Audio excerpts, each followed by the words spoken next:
दूसरे दिन देखा, तीसरे दिन देखा तो द्रौपदी ने देखा कि खाना पीना भी छोड़ चुका है, सारा दिन ऐसे ऐसी भयभीत सा रहता है, सारी रात जागता है, कभी झांकी खिड़कियों में जाकर देखता है, कभी इधर देखता है, उसको आवाज़ें आती हैं, चारों तरफ से बुरा हाल हो रहा है।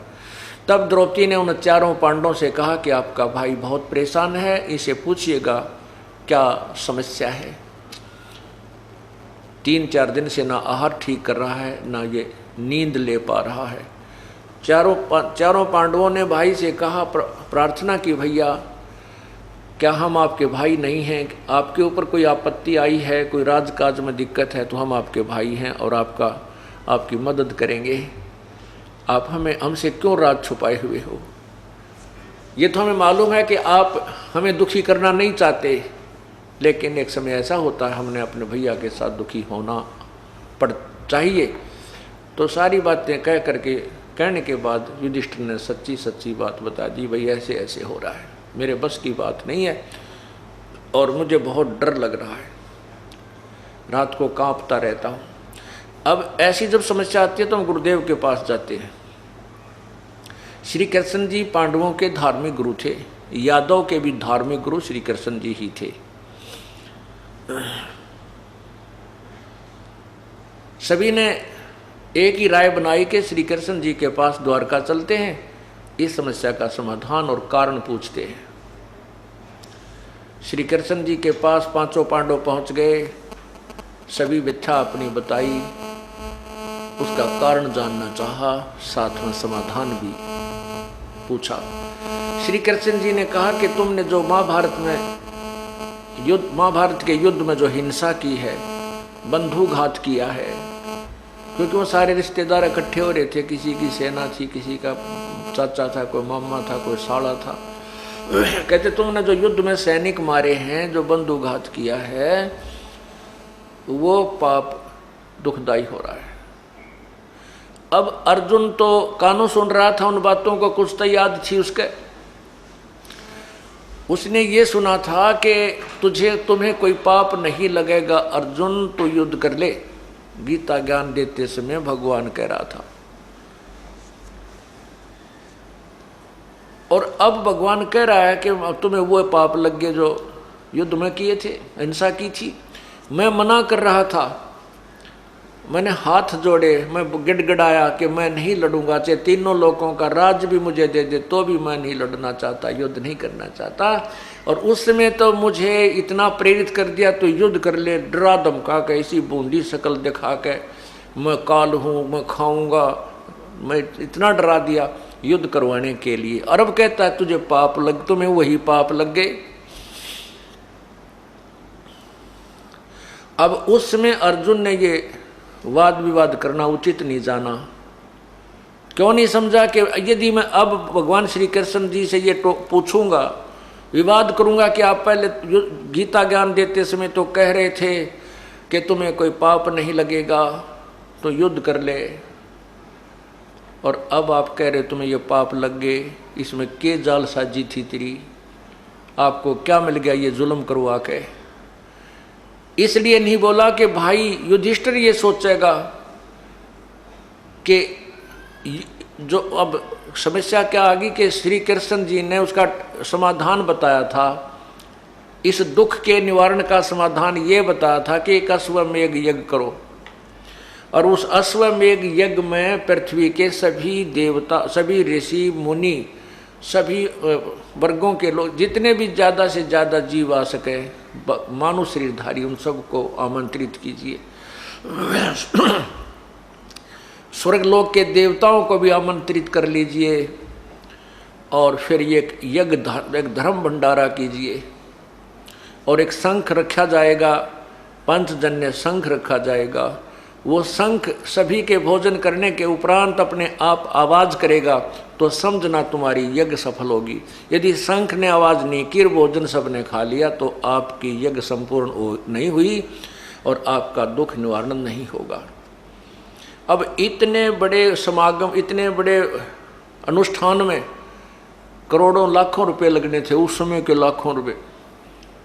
तो अर्जुन ने सोचा यदि मैं अब डिस्कस करूंगा, मैं वाद विवाद करूंगा श्री कृष्ण जी से, तो भाई युधिष्ठिर ये जानेगा कि इसमें लाखों रुपए लगने हैं और भाई मेरे ट्रीटमेंट होने में प्रसन्न नहीं है। अब इनको पैसा लगता दिखाई दे रहा, इसलिए वाद विवाद करने लग गए। और अर्जुन को मालूम था कि युधिष्ठिर पक्का है धुन का, यदि इसके मन में ये बात आ गई कि इसलिए वाद विवाद हो रहा है कि कहीं खर्च ना हो जा, तो ये ट्रीटमेंट नहीं कराएगा, ये उपचार नहीं कराएगा और मर ही सकता है।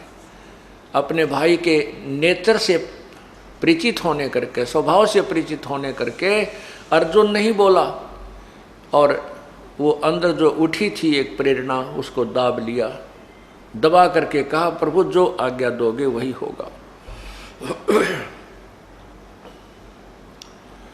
अब यज्ञ की तैयारी होगी, श्री कृष्ण जी भी आगे।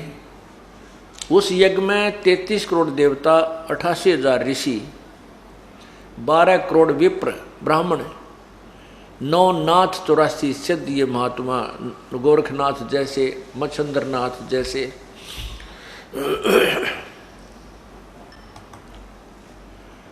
ये सभी विद्वान थे। और हमारे जैसे जीवों का तो कहना है कि कितने बैठे थे। अब सभी ने भोजन कर लिया, शंख नहीं बाजा, शंख ने आवाज नहीं की। तो युधिष्ठिर जी बहुत मायूस हुए, श्री कृष्ण जी के पास आए और कहा प्रभु हमने घोर पाप कर रखा है, हमारा पाप समाप्त नहीं हो सकता, हमारा शंख नहीं बज सकता, ये शंख नहीं बजा इसलिए हमारी यज्ञ संपूर्ण नहीं हुई और हमारा पाप नहीं कटा, हमारा दुख निवारण नहीं हुआ। श्री कृष्ण जी ने कहा भाई ये जितने भी महापुरुष आए हैं इनमें कोई शंख बजाने वाला है ही नहीं। एक शंख बजाने वाला संत सुदर्शन नाम है, वाल्मीकि के घर उसका जन्म है, वो यहाँ आए तो तुम्हारा काम बने। अब युधिष्ठिर जी ने कहा कि कहाँ है प्रभु वो? श्री कृष्ण जी ने बताया कि काशी की तरफ, काशी के अंदर ऐसे ऐसे वो रहते हैं। अब श्री कृष्ण जी ने पूछा क्या तुम्हें उनको आमंत्रित नहीं किया? युधिष्ठिर जी ने कहा कि उधर भीम की ड्यूटी लाई थी, उस क्षेत्र में न्योता देने की, निमंत्रण देने की। भीम बुलाया। भीम से श्री कृष्ण जी ने पूछा कि क्या आप उधर गए थे? एक संत है, वाल्मीकि घर में जन्म है, सुदर्शन उनका नाम है, उनको आमंत्रित नहीं किया या क्या कारण है? तब भीम जी ने कहा जी मैं गया था उनके पास, लेकिन वो तो कुबोल आदमी है, उसमें तो अभिमान बहुत है। श्री कृष्ण जी ने कहा कि क्या वार्ता हुई, सच्ची सच्ची बताना। अब क्या, जब श्री भीम जी भगवान के प्यारी आत्मा सुदर्शन जी को आमंत्रित करने के लिए उनकी झोंपड़ी पर पहुंचे, तो भीम ने कहा कि मैं युधिष्ठिर राजा का भाई हूँ, हमने एक अश्वमेध यज्ञ करना है, महात्मा जी आप भी हमारे वहाँ आइएगा।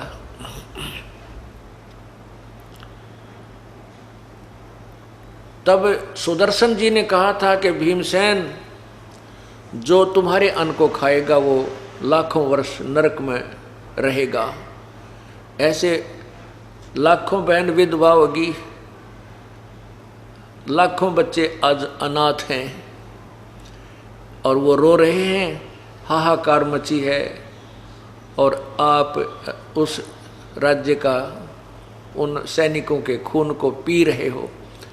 तुम्हारे अन्न को भी जो खावेगा वो भी नरक में जाओगा, तुम्हारा तो कहना ही क्या है।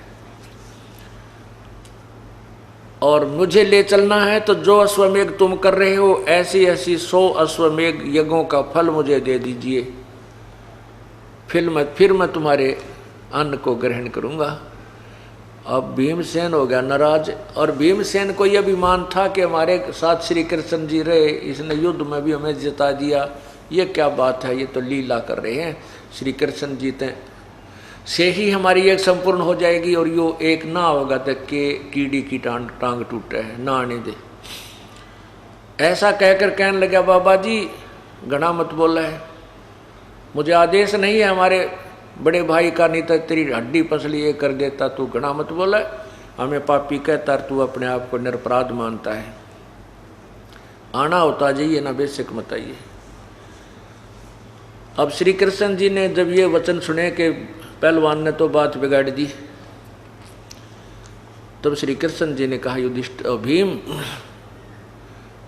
आप संतों के साथ ऐसे व्यवहार करने से भी पाप के भागी बन गए, और वो पूर्ण संत हैं, पूर्ण परमात्मा की पूर्ण भक्ति युक्त हैं।